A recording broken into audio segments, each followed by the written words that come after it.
I'm Richard Flanagan. This is Bob Dean.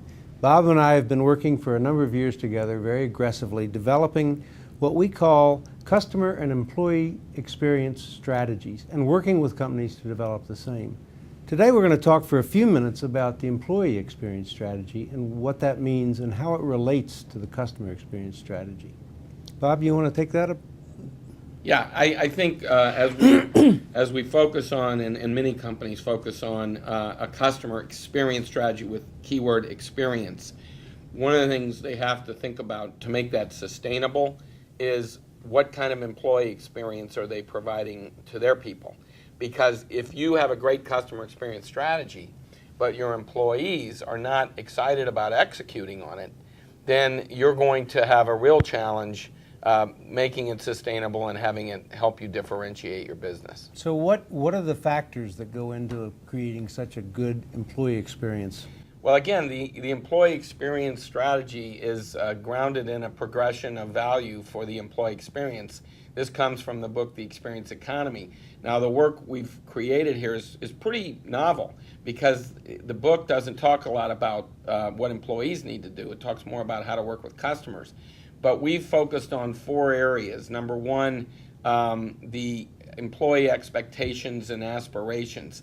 One of the things we're finding more and more today is that employees, whether they be young people entering professional services firms or even some of the more mature employees, they're more and more focused on their careers and how they're going to develop. And so companies need to focus more on career development. Second is what I'll call career life fit. We've heard a lot about career work-life balance for a long time, and it is important. And I think in this environment where the pace of change is greater than ever, and there's a lot of pressure on people to do work faster, that we have to focus even doubly on the career life fit. The third element... Well, before you leave that, because that's a huge difference from work-life balance to thinking about how your career and your life fit together. And I think there's a huge difference there from work-life balance. Yeah, and it ties into this focus on career development in general. The third element is what we for years have called the training or the learning and development, and I think the company needs to focus on providing learning experiences that support the customer experience and are not as much compliant and check-the-box type learning, but instead are more transformational and actually result in the employees building competencies and feeling like they're on a journey to develop themselves that perhaps is, well, it's certainly in sync with that career focus. And also that they offer their employees learning that really matters, that Absolutely. Gets results. Yeah. Because people are not willing to just go through training anymore, just to go through the motions. They want to see something happen.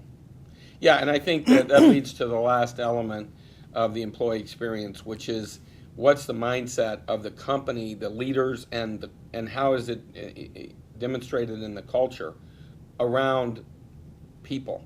Are they seen as an expense? Are they seen as an asset? Or more importantly, are they seen as something that we need to invest in? And I think if you're going to be focused more on careers, then you have to look at an investment in your people. Well, and people are always mouthing that our employees are our biggest asset, but you rarely hear them saying that it's our biggest investment. So that's a really good point. Thank you very much.